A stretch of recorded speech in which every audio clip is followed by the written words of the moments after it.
아멘. 우리 함께 박수 치면서 성령이여 내 영혼을 찬양하며 나아갑시다.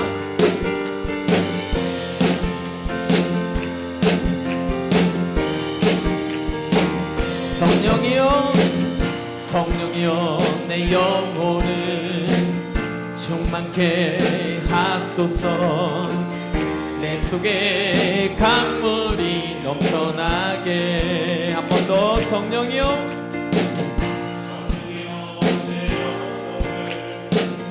충만케 하소서.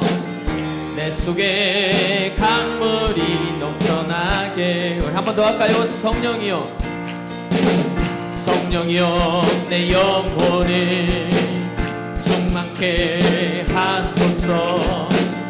내 속에 강물이 넘쳐나게. 성령이여 내 영혼을 성령이여 내 영혼을 충만케 하소서. 내 속에 강물이 넘쳐나게. 오 성령 하나님, 오 성령 하나님, 나 다시 새롭게 하소서. 아멘. 채우소서.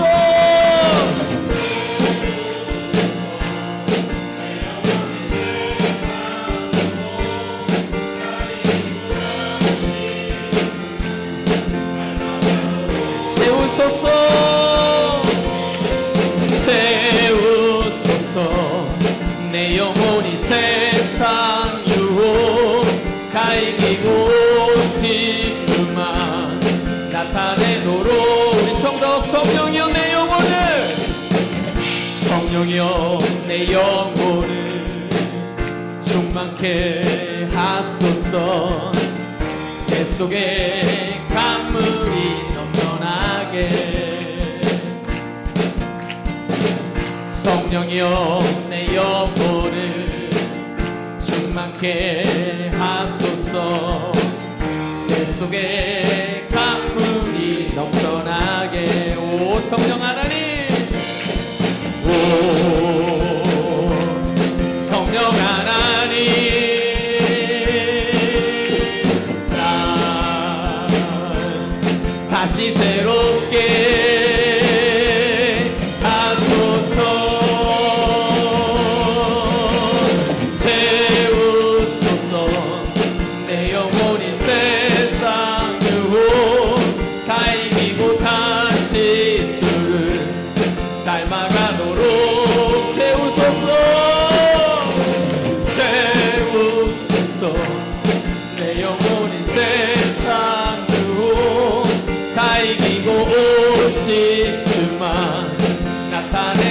성도 다시 한번 고백할까요? 성령이여 내 영혼을 성령이여 내 영혼을 충만케 하소서.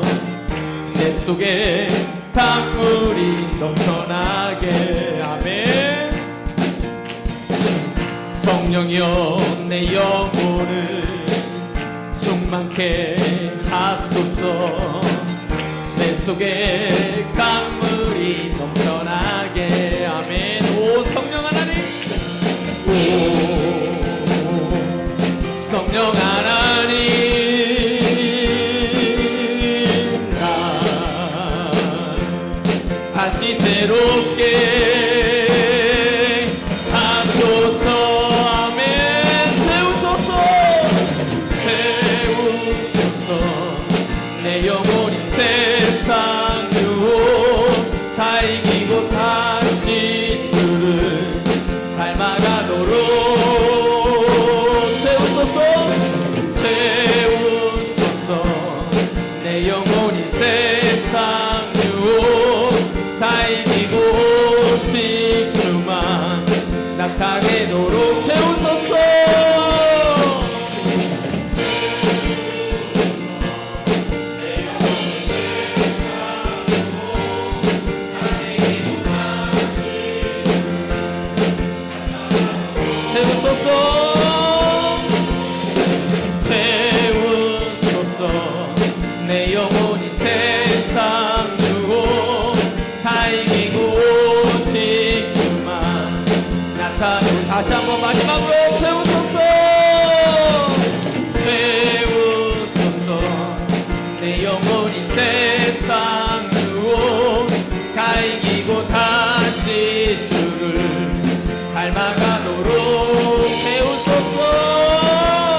함께 우리 말씀 올려드리겠습니다.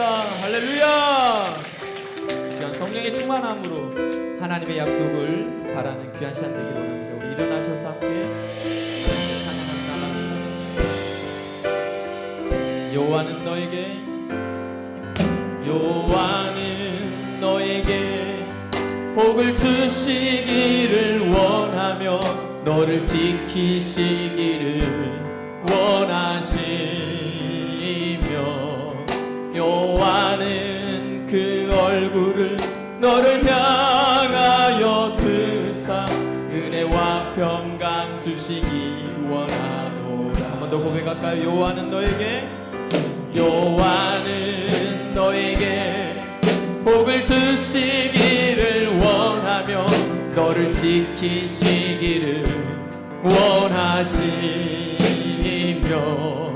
여호와는 그 얼굴을 너를 향하여 드사 은혜와 평강 주시기 원하노라.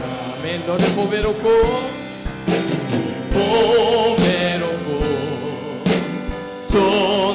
존귀하게 여기시는 하나님이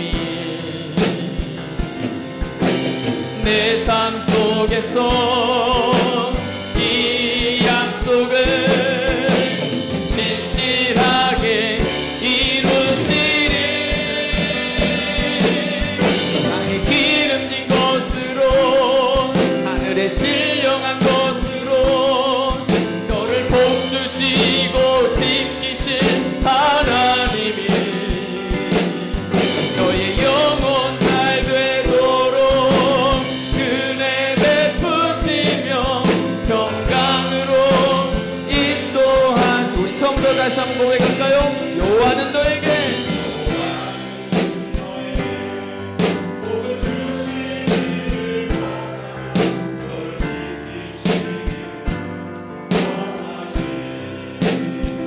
여호와는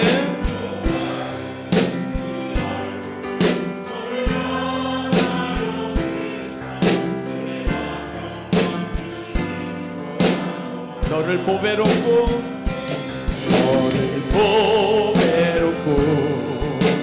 존귀하게 여기시는 하나님이 내 삶 속에서 이 약속을 진실하게 이루시리. 우리 그 하나님을 향해 손을 높이 듭시다. 기름진 것으로 하늘에 신령한 것으로 너를 복주시고 지키실 하나님이 너의 영혼 잘 되도록 은혜 베푸시며 평강으로 인도하시. 땅에 기름진 것으로 하늘에 신령한 것으로 너를 복주시고 지키신 하나님이 아멘. 너의 영혼 잘 되도록 은혜 베푸시며 평강으로. 우리 한 번 더 고백합시다. 땅에 기름진 것으로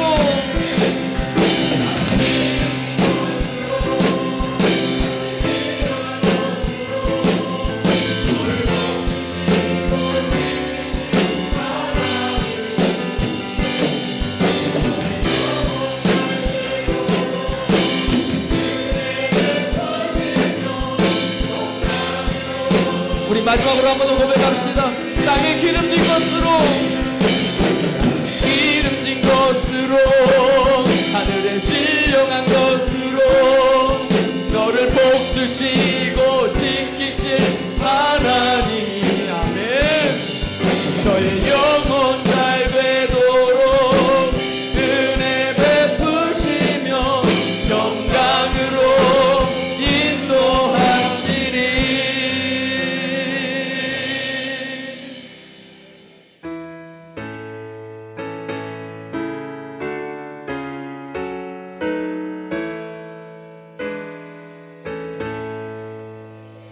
찬양하라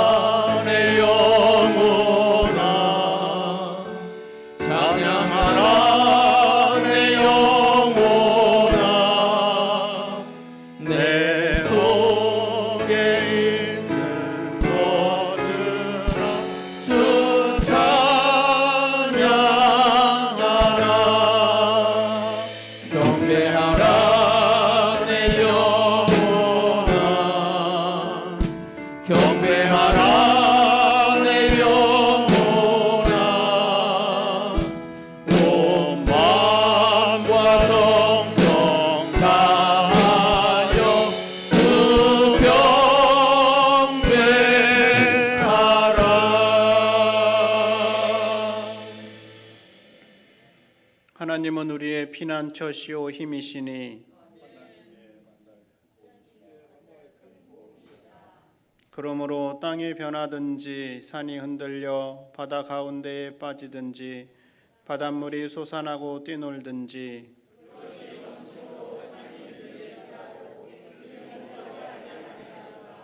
한 시내가 있어 나뉘어 흘러 하나님의 성 곧 지존하신 이의 성소를 기쁘게 하도다.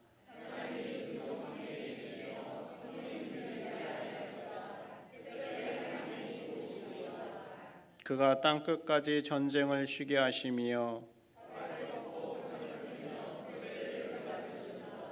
이르시기를 너희는 가만히 있어 내가 하나님 됨을 알지어다.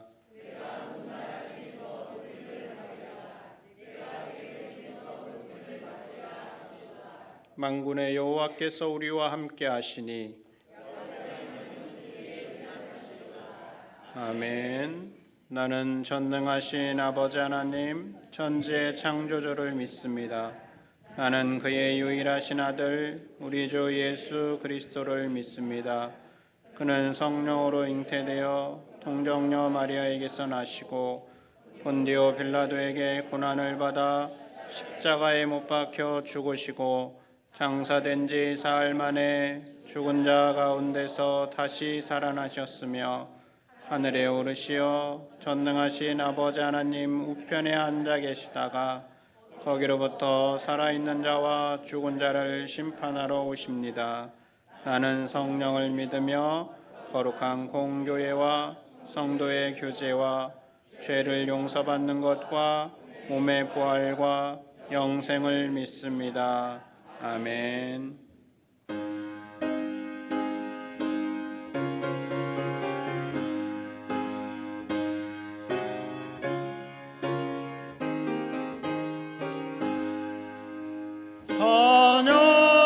찬양하라 복되신 구세주 예수 백성들아 사랑을 전하세 경배하라 하늘의 천군과 천사 주님 앞에 영광을 돌리세 복장하지 우리를 지키시고 종일 품에 늘 안아주시니 찬양하라 높으신 권세를 찬양 찬양 찬양 영원히 드리세 찬양하라 복되신 구세주 예수 우리 대신 힘을 당했네 구주 예수 원한 구원의 소망 경배하며 겸손히 절하세 찬양하라 우리 죄 지신 예수 그의 사랑 한없이 크셔라 찬양하라 높으신 권세를 찬양 찬양 찬양 영원히 드리세 찬양하라 복되신 구세주 예수 천사들아 즐겁게 찬양해 구주 예수 영원히 다스리시니 멸영원을 주 앞에 드리세 구주 예수 세상을 이기시고 영광 중에 또다시 오시리 찬양하라 높으신 권세를 찬양 찬양 찬양 영원히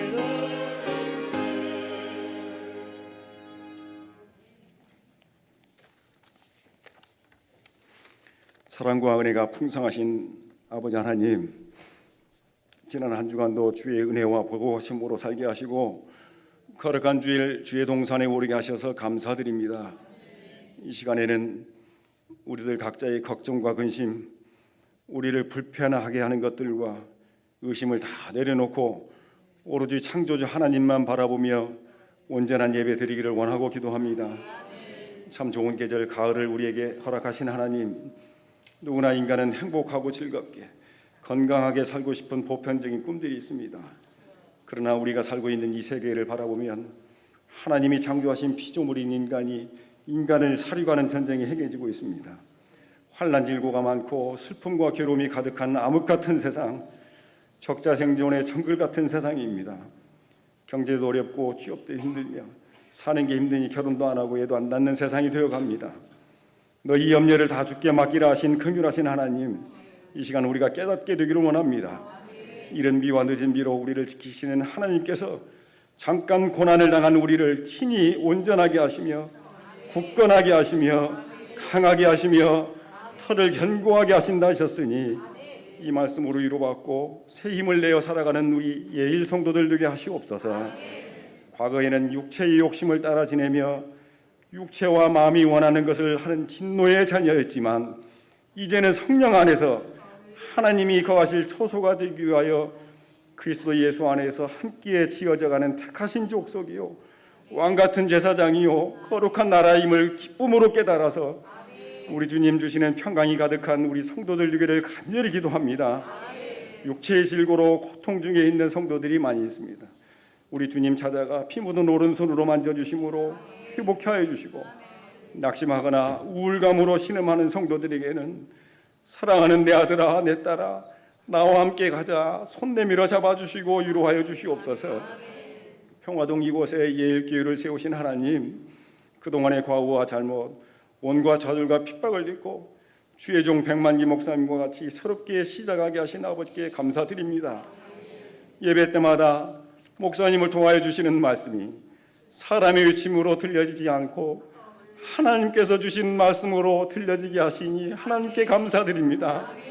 연약하고 부족한 우리들의 심령을 깨우는 말씀, 깨달아 다시금 일어서는 회복의 말씀으로 아멘으로 받게 하시니 아버지께 감사드립니다.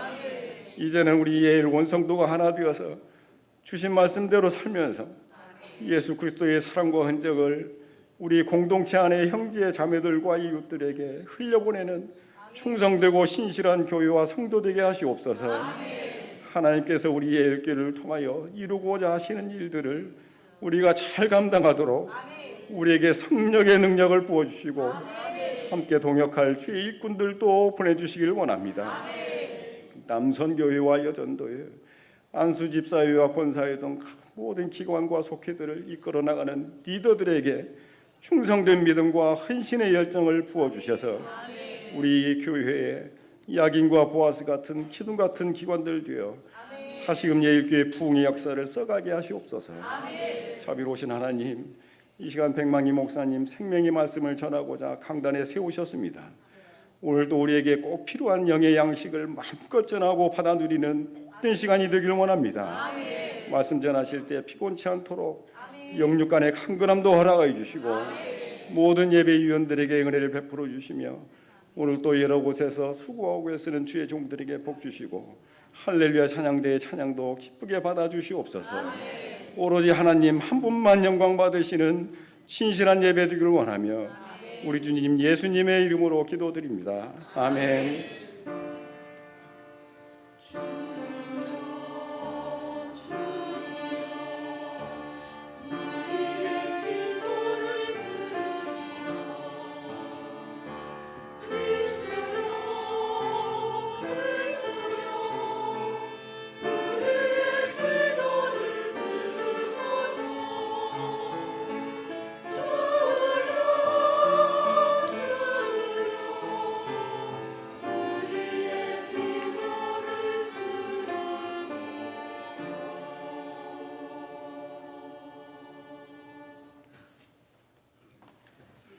오늘 하나님께서 우리에게 주시는 말씀은 로마서 14장 17절 말씀입니다.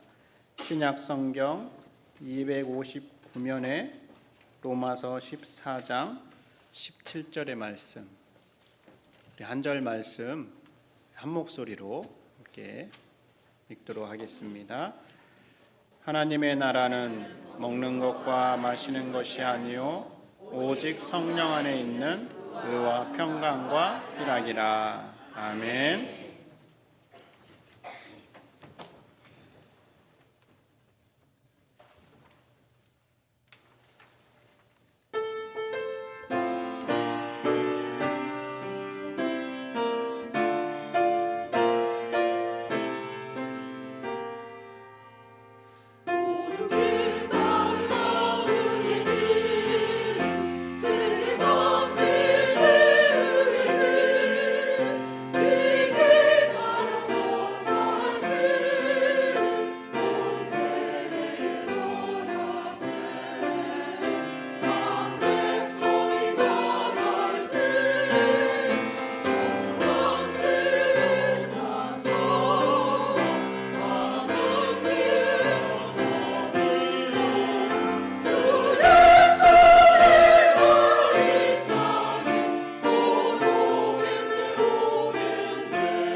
매번 은혜롭지만 오늘은 더 은혜로운 것 같네요. 네, 감사합니다. 우리 옆 사람과 함께 인사합시다. 사랑합니다. 제가 이렇게 인사를 하는 거는 우리의 마음이 좀 말랑말랑해지기를 바라는 마음도 있어서 그런 거예요. 뒤에 계신 분들과 함께 이렇게 인사합시다. 여러분 축복합니다. 네, 축복합니다.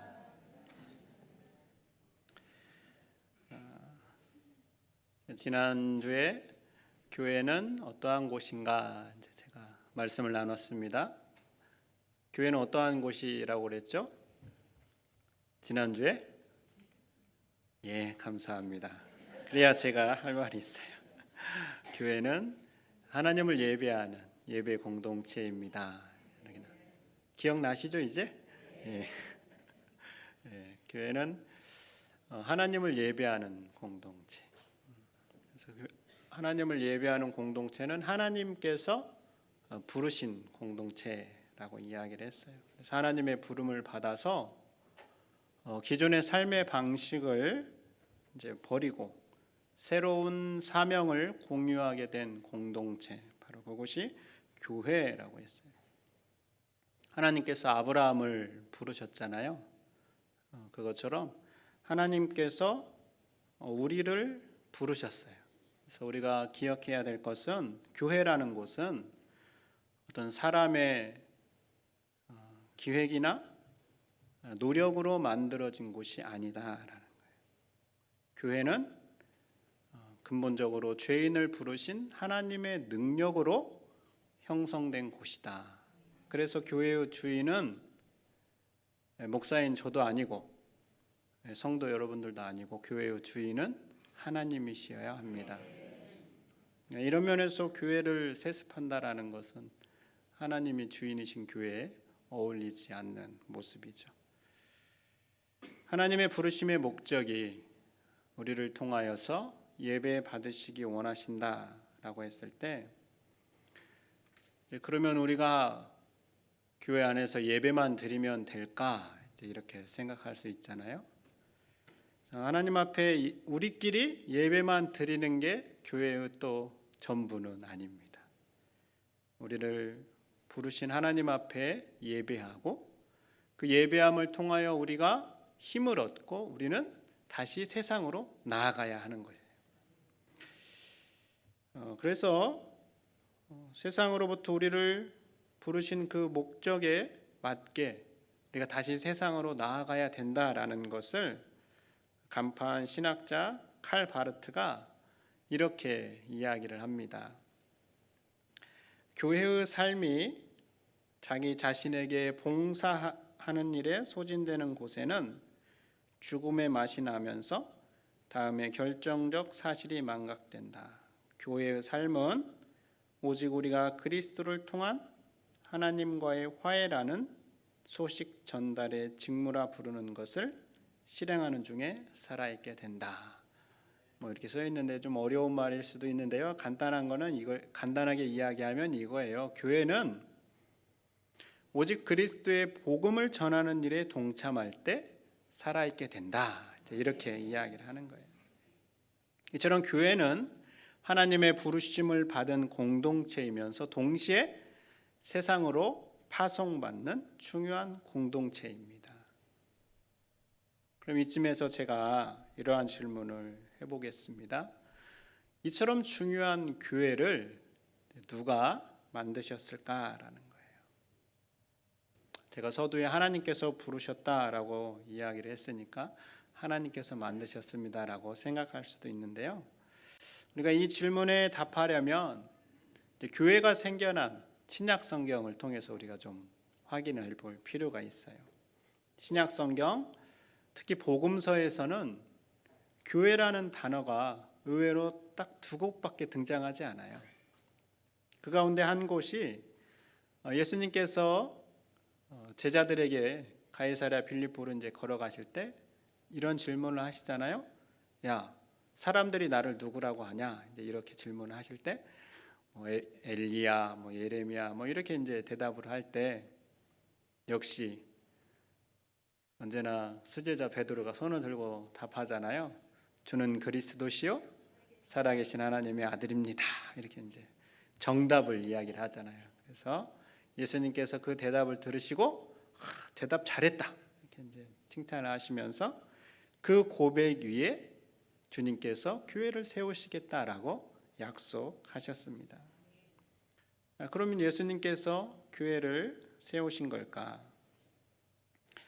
베드로의 신앙 고백을 듣고 교회를 세우시겠다라고 말씀하시긴 하셨지만 예수님께서 공생의 기간 동안 선포하신 것은 내가 교회를 세우겠다, 교회를 이렇게 만들어야 되겠다라고 말씀하지 않으셨어요. 예수님께서 말씀하신 것은 하나님 나라에 관한 것이었어요.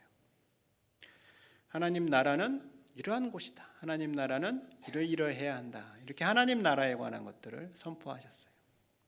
그리고 예수님께서 승천하신 후에 오순절 성령 강림 이후에 교회가 생겨나게 되었습니다. 자, 예수님께서 하나님 나라를 선포하셨고 부활하시고 승천하신 이후에 교회가 생겨나게 되었습니다. 이 중간에 예수님이 계신 거죠. 예수님과 교회의 관계에 대해서 그래서 하나님 나라, 교회, 또 예수님 이거에 대해서 루아즈라는 신학자는 그래서 이렇게 이야기를 합니다. 예수님이 선포한 것은 하나님 나라였다. 하지만 도래한 것은 교회였다. 이렇게 이야기를 해요. 예수님이 하나님 나라에 관해서 계속해서 말씀을 하셨고 그 다음에 교회가 태어나게 됐다라는 거예요. 그래서 우리가 주목해야 될 것은 성령 강림으로 생겨난 교회와 예수님께서 선포하셨던 하나님 나라가 어떠한 관계에 있었는가를 주목할 필요가 있습니다. 그럼 이제 우리가 하나님 나라를 좀 알아야 되잖아요. 하나님 나라는 무엇일까? 보통 우리가 어떠한 나라라고 할 때에는 그 나라를 이루는 세 가지가 있어요. 국민, 영토, 주권. 그래서 한 나라라고 할 때는 그 나라의 최고 통수권자의 통치가 미치는 영역까지를 그 나라라고 합니다. 이렇게 통치의 개념으로 볼 때 하나님의 나라 우리가 이야기하면 하나님의 나라라는 것은 하나님의 다스리심이 있는 곳, 바로 그곳이 하나님 나라라고 이해할 수 있죠. 그럼 하나님의 다스리심이 있는 하나님의 나라, 그 하나님의 나라는 어디에 있을까요? 하나님의 나라는 세 군데에 있습니다. 첫 번째가 어딜까요? 잘 알고 있는 죽음 이후에 가게 될 천국. 천국이 풀어서 이야기하면 하나님 나라잖아요. 누구든지 예수 그리스도를 믿게 되면 하나님께서 영원한 하나님의 나라에 들어갈 수 있도록 약속하셨어요. 그래서 우리는 모두 다 죽음 이후에 영원한 하나님의 나라에 들어갈 수 있어요. 아직은 아니고요. 아직은 아니에요. 그렇게 들어가게 될 하나님 나라가 있습니다. 또한 하나님의 나라는 어디에 있을까요? 하나님의 나라는 지금 이곳에 이미 우리 안에 있습니다. 예수님께서 누가복음 17장을 통하여서 우리에게 이렇게 말씀하셨어요. 바리새인들이 하나님의 나라가 어느 때에 임하나이까 묻거늘 예수께서 대답하여 이르시되 하나님의 나라는 볼 수 있게 임하는 것이 아니요. 21절 함께 읽어볼게요. 시작.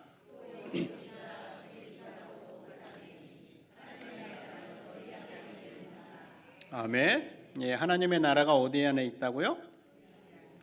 우리 안에 있다라는 거. 우리 안에.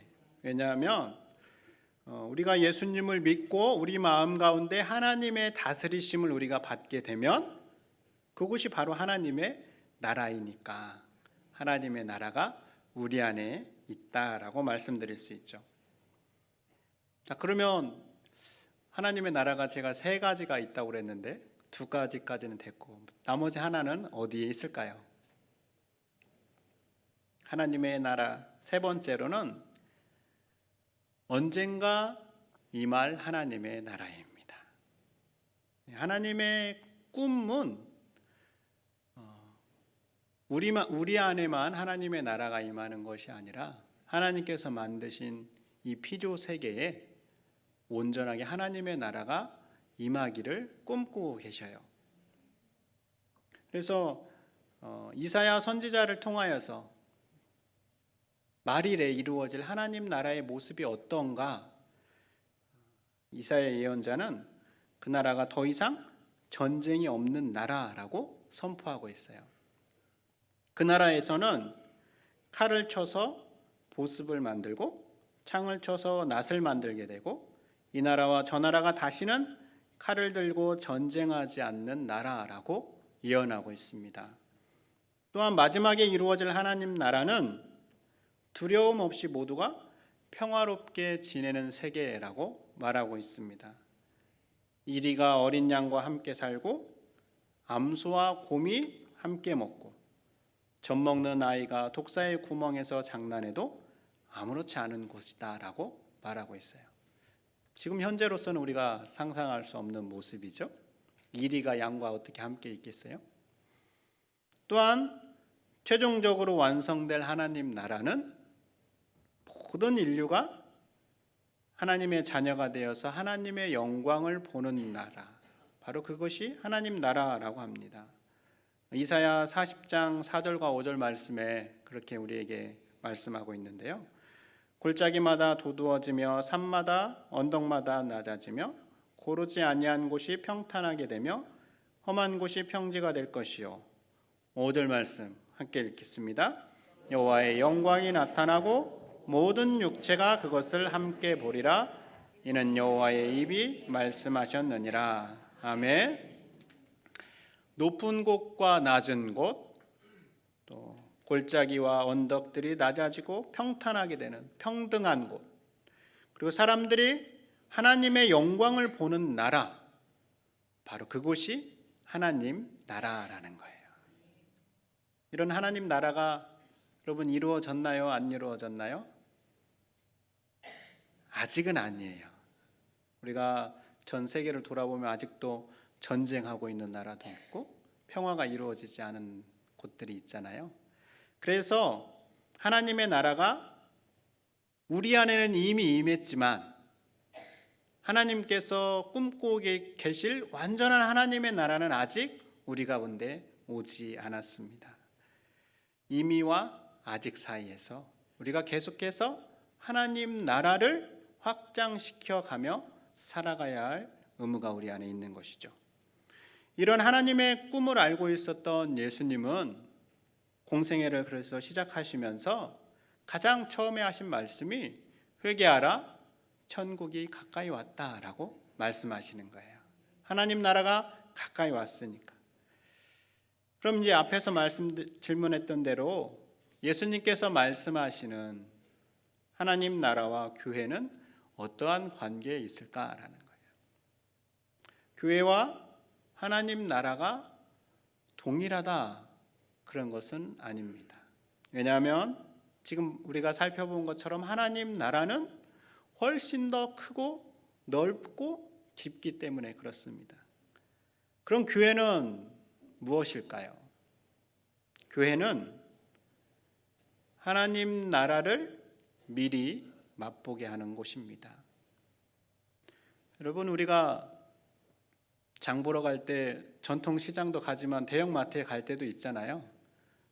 저도 가끔 대형 마트에 장 보러 갈 때 따라가는데요. 저녁 시간대에 가는 거를 좋아합니다. 왜 그럴까요?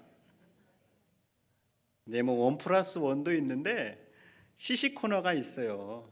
그래서 돌아다니면서 거기 시식 코너를 하나씩 먹어보는 거가 재미잖아요. 군만두 하나 다 주면 좋을 텐데 꼭 3조각으로 나눠가지고 하나씩 주더라고요. 여러분, 그 시식 코너에서 그렇게 시식을 할 수 있도록 준비를 하는 이유가 무엇 때문에 그렇습니까? 맛보고 사라고, 그 제품을 먹어보고 마음에 들면 그 제품을 사라고 그렇게 시식을 하는 거죠.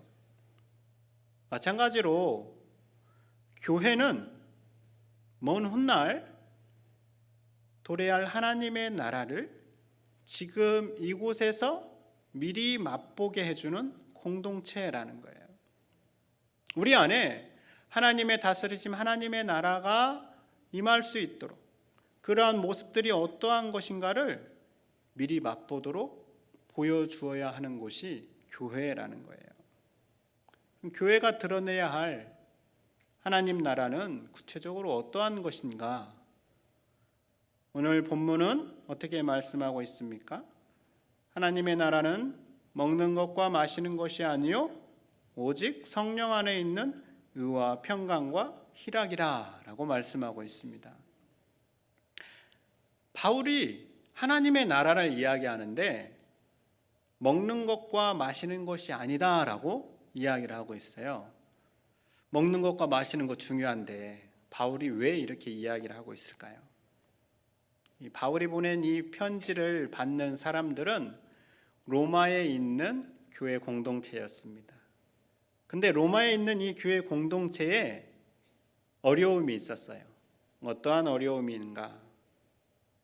어떤 사람은 모든 것을 먹어도 나는 괜찮아. 그런 믿음을 가진 사람이 있고, 어떤 사람은 우상에게 바쳐진 재물을 가지고 왔는데 그걸 어떻게 먹냐?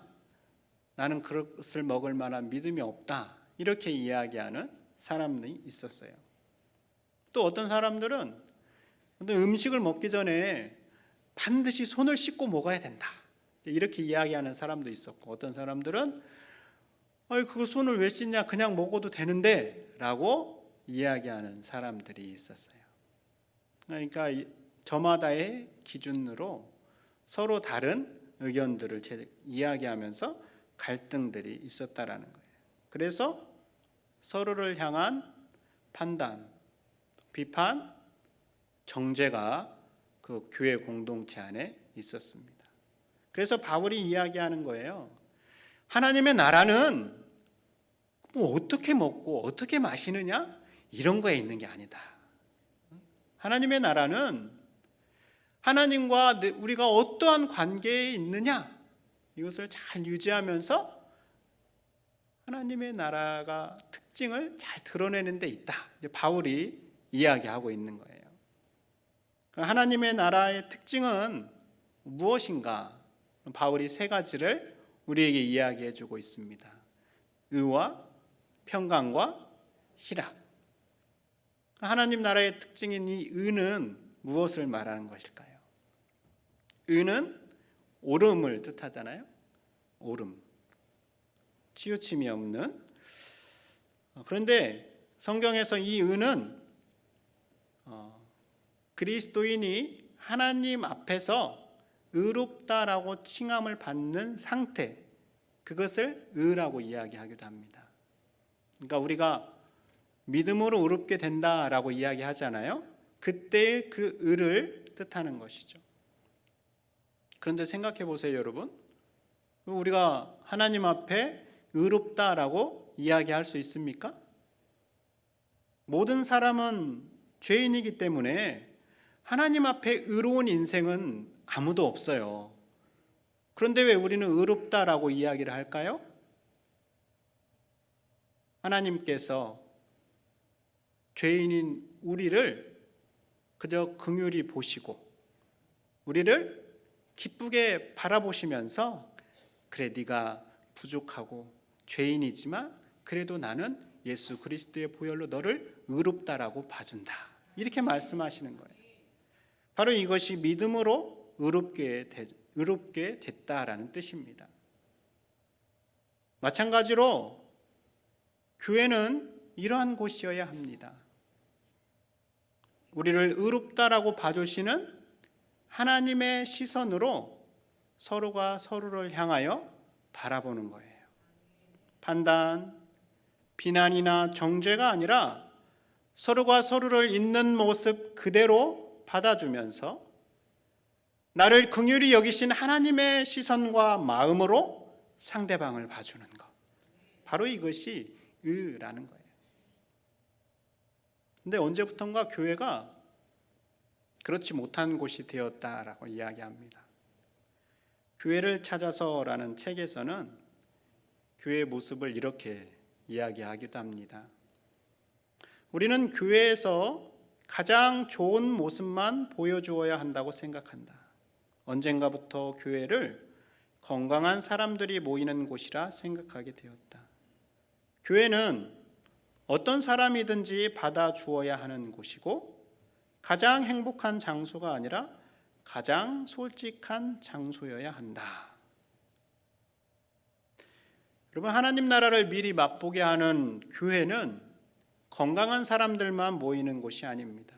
예수님 당시에 주변에 모였던 사람들을 한번 생각해 보세요. 거기에는 죄인도 있었고 사회적 약자도 있었고 손가락질 받는 사람들, 가슴 아픈 사람들이 모여 있었습니다. 그러나 그 공동체에서는 서로가 서로를 향한 비난이나 정죄, 거부, 배척이 없었어요. 어떠한 위치에 있든 어떠한 모습으로 나와오든 있는 모습 그대로 나를 긍휼히 여기시는 하나님의 시선으로 상대방을 바라보고 그대로 받아주는 곳이 바로 교회입니다. 그래서 세상에서 경쟁과 성취에 힘이 빠진 사람들, 아무도 자기를 받아주지 않는 냉대로 마음 상한 사람이 교회에 와서 순수하게 받아주는 걸 경험하고 그 힘으로 다시 나아갈 수 있도록 해주는 곳이 교회여야 하는 것이죠. 바로 이것이 교회가 드러내야 할 하나님 나라의 모습입니다. 이런 면에서 우리 옆 사람하고 이렇게 한번 이야기해 봅시다. 당신이 어떠한 모습이든 받아들이겠습니다. 한 5분이 안 하셔서 다시 한번 해볼게요. 당신이 어떠한 모습이든 받아들이겠습니다.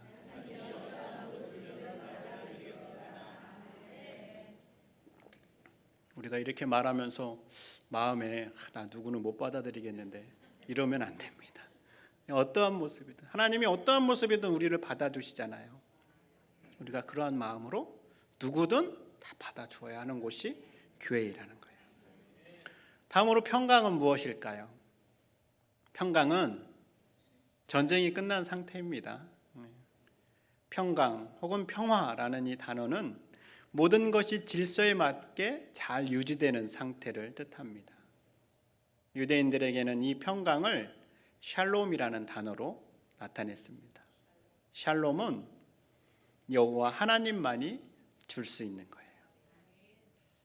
여호와 하나님만이 주실 수 있는 이 평강, 그 모습을 저는 한 사람의 이야기로 소개해 드리려고 합니다. 19세기 중반에 미국의 시카고에 호레오시오 스페포드라는 사람이 있었어요. 이 사람은 변호사였는데 아주 잘 나가는 변호사였다고 합니다. 그래서 막대한 부와 명예를 한 몸에 받으면서 아들 하나와 딸 넷을 두고 열심히 신앙생활을 하는 사람이었어요. 그런데 이 스페포드에게 어려운 일이 연달아 일어나게 됩니다. 유일한 아들이 성홍열로 먼저 세상을 떠나게 돼요. 아들이 하나였었는데 세상을 떠나니까 얼마나 마음이 힘들겠어요.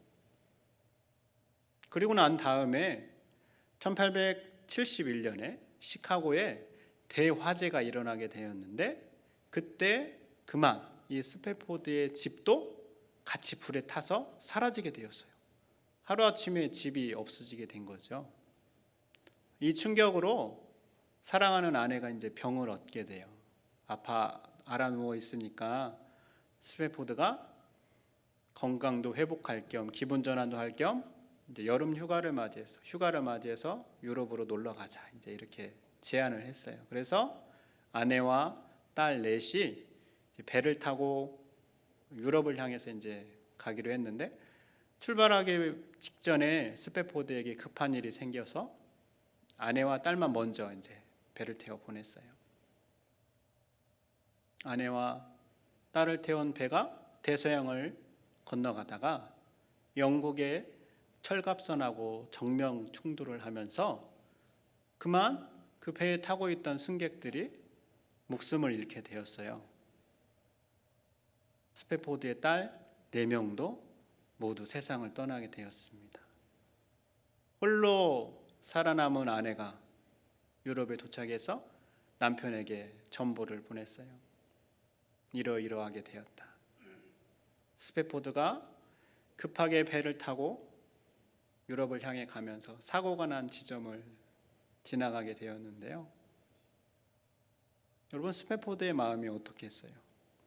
아들을 잃고 집은 불타고 딸 4명이 죽게 되었어요. 도대체 왜 나에게 이러한 일이 일어납니까? 하나님 앞에 절망하며 부르짖지 않았겠어요? 그런데 놀라운 일이 스페포드의 마음 안에 일어났어요. 그 사고 지점을 지나가는데 성령 하나님께서 스페포드의 마음을 감싸주셨어요. 그래서 말로 형언할 수 없는 평강이 스페포드의 마음 가운데 찾아오게 되었습니다. 그래서 가지고 있던 펜을 꺼내서 스패포드가 시를 쓰기 시작을 했어요. 그 시가 이렇습니다. 내 평생에 가는 길 순탄하여 늘 잔잔한 강 같든지 큰 풍파로 무섭고 어렵든지 나의 영혼은 늘 편하다. 내 영혼 평안해, 내 영혼 평안해, 내 영혼 평안해. 여러분, 이걸 어떻게 설명할 수 있을까요? 4명의 딸을 잃은 아버지가 어떻게 내 영혼이 평안하다라고 노래할 수 있을까요? 평강은 오로지 하나님께로부터만 가능하기 때문입니다. 이런 말로 할 수 없는 평안을 경험하고 이를 증거하는 것, 바로 이것이 교회가 드러내야 할 모습이다라는 거예요. 이런 하나님의 평강이 여러분의 마음 가운데 늘 넘쳐나서 우리 교회를 찾아오는 사람들마다 도대체 이곳은 왜 이렇게 평안할까? 이러한 것들을 경험할 수 있는 그런 교회가 될 수 있기를 바랍니다. 마지막으로 희락입니다. 희락은 기쁨, 즐거움이죠. 이 기쁨은 땅에 있는 것으로 인해 생겨나는 것이 아니라 하늘에 있는 것, 하나님께로부터 주어지는 겁니다. 그래서 이 기쁨은 아무도 빼앗아갈 수 없습니다. 하늘에 있는 것으로 인한 기쁨은 혼자만 누리는 것이 아니고 반드시 다른 성도와의 교제를 통하여서 나누어져야 합니다. 내가 받은 구원의 기쁨을 나 혼자 누리지 않고 다른 사람과 나눠야 한다는 거예요. 이 부분에 대해서 윌리엄 바클레이 목사님은 이렇게 이야기를 합니다. 기독교적 즐거움은 우리 자신을 행복하게 만드는 것이 아니라 남을 행복하게 만드는 데 있으며 개인주의적인 것이 아니라 상호 의존적인 것이다. 이렇게 이야기를 합니다. 그러니까 나만 혼자 즐거워하는 게 아니다라는 거예요. 내 기쁨을 다른 사람과 나누면서 상대방도 행복하게 해줘야 한다라는 거예요. 우리는 다른 사람들과 어떠한 이야기들을 나누는가요? 어디 아파트가 값이 올랐대. 글쎄 누가 주식을 해서 재미를 많이 봤대. 어디 음식점이 맛있대. 어디 학원이 잘 가르친대. 이런 이야기들을 우리가 나눌 수 있습니다. 그러나 구원받은 성도의 기쁨은 내게 행하신 하나님의 크고 놀라운 일을 나누는 거예요. 하나님께서 나에게 이러한 일을 행하셨어. 이 기쁨을 옆에 있는 사람에게 나누는 거예요. 그럼 제가 부임 후에 금요 기도회의 형식을 앞부분을 조금 변경했어요. 앞부분에 하나님께서 나에게 베푸신 일에 대한 감사와 또 기도 제목을 나누는 것으로 좀 변경을 했습니다. 제가 그렇게 한 이유가 있습니다. 하나님께서 나에게 이러한 일을 행하셨습니다 라고 고백할 때 이 고백을 통하여서 기쁨이 전염되기 때문입니다. 상대방에게 기쁨이 동일하게 전파되는 거죠. 이러한 기쁨이 이곳 저곳에서 나누어질 때 그러면 어떻게 될까요? 사람들이 이렇게 생각할 거예요. 도대체 이곳은 어떠한 곳인데 저렇게 사람들이 기뻐할까? 이러한 궁금함이 생겨나겠죠. 이러한 궁금함을 자아내는 곳, 바로 그곳이 교회이고 이것이 하나님 나라의 특징이라는 겁니다. 이처럼 하나님 나라는 의와 평강과 희락이 그 특징입니다. 교회는 이러한 하나님 나라의 특징을 드러내야 하는데 그럼 그것이 어떻게 가능할까요? 오늘 말씀 의와 평강과 희락 앞에 그 답이 있습니다. 어떻게 기록되어 있습니까? 성령 안에서 의와 평강과 희락이다라고 말씀하고 있습니다. 성령 안에 있을 때 이러한 것들이 가능하다라는 거예요. 지난 수요 예배 시간을 통하여서 제가 확실하게 말씀을 드렸는데요. 여러분 안에 성령님이 계신가요? 안 계신가요? 이쪽은 대답하는데 이쪽은 대답 안 하시는 것 같아요. 여러분, 우리 안에 성령님께서 분명하게 계십니다. 누구든지 예수 그리스도를 주라 시인하는 사람 안에는 성령님이 계시다라고 분명하게 약속하고 계셔요. 이것을 누리느냐 그렇지 않느냐는 성령의 충만함에 달려있다라고 말씀드렸습니다. 그러므로 우리가 성령님과의 교제를 통하여서 성령 충만하면 하나님의 시선으로 누구든지 받아들일 수 있습니다.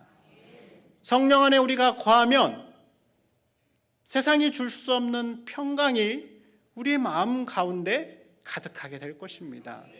성령 안에 거하면 하늘의 기쁨을 맛보게 되고 그 기쁨을 나 혼자 소유하는 것이 아니라 옆에 있는 사람과 나누고 싶은 거룩한 열망이 일어나게 될 것입니다. 여러분, 예표는 미리 보여주는 것을 뜻합니다. 교회가 하나님 나라의 예표라고 할 때 교회는 하나님 나라를 미리 보여주는 곳입니다. 하나님 나라의 특징인 의와 평강과 희락이 우리 교회를 통하여서 조금씩 그러나 분명하게 드러나야 할 것입니다. 그래서 우리 교회를 통하여서 하나님 나라가 점점 확장되어야 한다는 것이죠. 그 일에 저와 여러분을 하나님께서 부르셨습니다. 그 일에 온전하게 동참하며 살아가는 우리 모두가 될 수 있기를 바랍니다. 기도하겠습니다. 하나님께서 우리 교회를 이곳에 세워주셔서 감사합니다. 우리 교회를 통하여 하나님 나라가 조금씩이지만 분명하게 드러날 수 있기를 원합니다. 그 일에 우리가 온전히 사용될 수 있도록 우리를 성령 안에 거하게 해 주시옵소서. 그래서 누구든지 있는 모습으로 받아주고 하나님께서 주시는 평안을 맛보며 하늘의 기쁨을 나누며 살아가는 우리 교회가 되게 해 주시옵소서. 예수님 이름으로 기도드립니다. 아멘.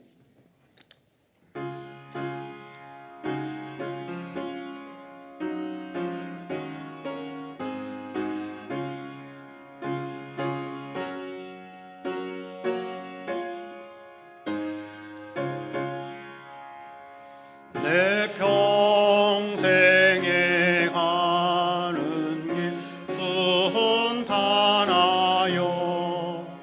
늘 잔잔한 강 같든지 큰 풍 바로 무섭고 어렵든지 나의 영혼은 늘 편하다. 내 영혼 평안해. 내 영혼 평안해. 저 마귀는 우리를 삼키려고 입 벌리고 달려와도 주 예수는 우리의 대장되니 끝내 싸워서 이기리라. 내 영혼 평안해. 내 영혼 평안해. 내 지은 죄 수홍빛 같더라도 주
하나님, 깊어가는 가을 우리에게 주신 것들에 감사한 마음을 담아 이 예물을 드립니다.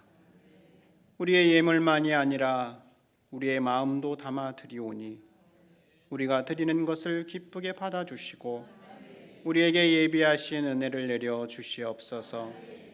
혹여 빈손으로 하나님 앞에 나왔을지라도 하나님께서 더욱 많은 것으로 드릴 수 있는 손길이 될 수 있도록 하나님 복 내려 주시옵소서. 마음의 소원함과 간구함을 담아 드린 예물에는 하나님께서 하나님의 때에 맞게 그 소원함을 들으시사 하나님의 방법으로 응답해 주시옵소서. 하나님, 예물만이 아니라 하나님 앞에 예배하기 위하여 이모저모로 준비하며 수고하는 손길들이 많이 있습니다. 그 수고도 하나님 기억해 주셔서 하늘의 은혜로 풍성하게 채워 주시옵소서. 하나님, 우리 교회에는 몸이 아픈 분들이 있습니다. 하나님의 손길 한 번이면 능히 낫게 하실 것을 믿사오니 하나님께서 몸이 아픈 성도들에게 안수해 주셔서 깨끗하게 나음을 얻을 수 있게 해 주시옵소서. 마음이 아픈 성도들에게는 하나님만이 줄 수 있는 평강으로 채워주셔서 하나님께서 주시는 힘으로 다시 일어나 걸어갈 수 있는 발걸음이 되게 해 주시옵소서. 연로하신 어르신들 쌀쌀해지는 날씨에 강건하게 지켜주셔서 혹여라도 건강 때문에 주의 전에 나와 예배하는데 어려움 겪지 않게 해 주시옵소서. 우리의 다음 세대들을 위해 간구합니다.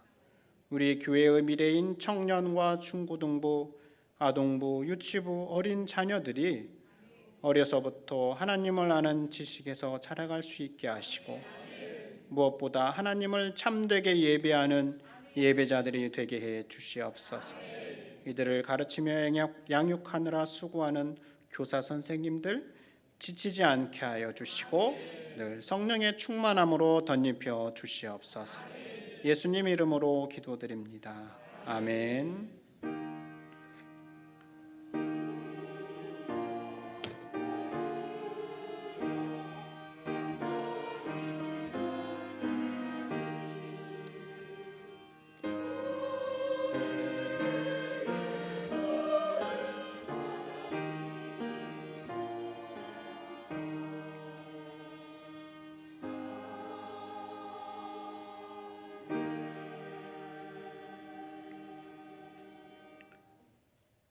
예, 우리 교회에 오늘 또 등록하신 분이 계십니다. 우리 구판순 성도님, 또 김영순 성도님 두 분 등록하셨는데 어디 계실까요?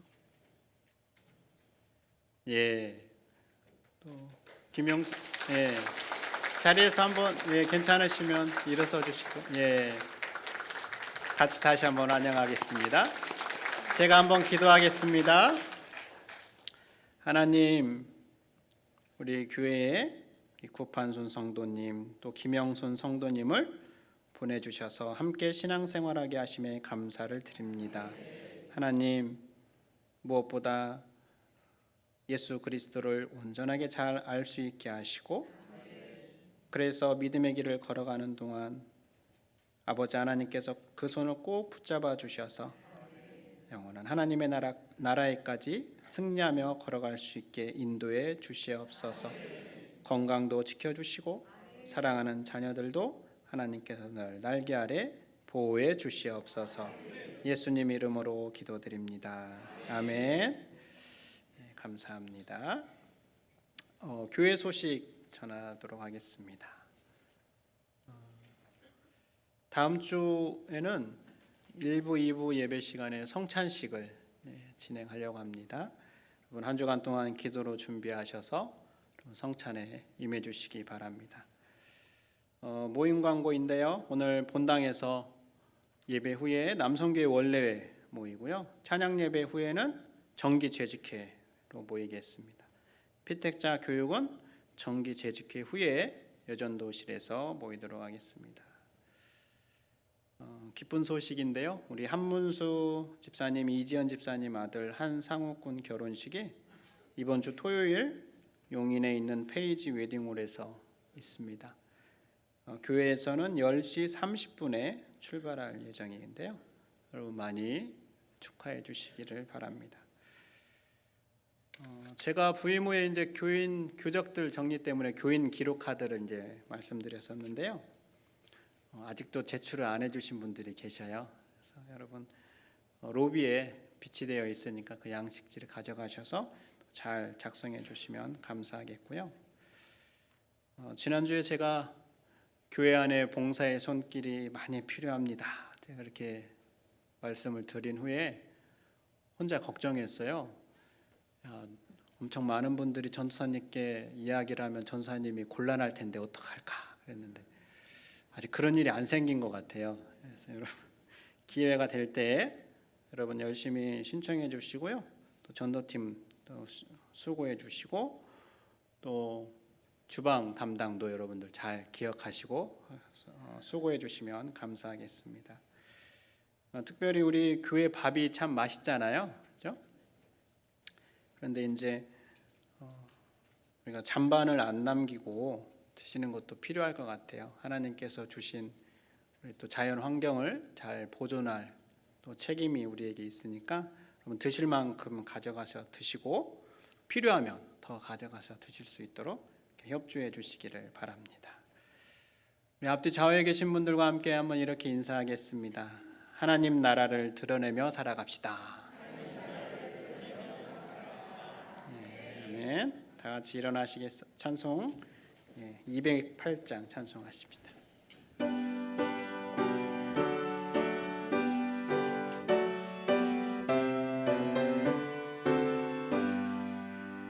내 주의 나라와 주 계신 성전과 피 흘려 사신 교회를 늘 사랑합니다. 내 주의 교회는 천성과 같아서 눈동자같이 아끼사 늘 보호하시네. 이 교회 위하여 눈물과 기도로 내 생명 다하기까지 늘 봉사합니다. 성도의 교제와 교회의 위로와 구주와 맺은 언약을 늘 기뻐합니다. 하늘의 영광과 베푸시는 은혜가 진리와 함께 영원히 시온에 넘치네.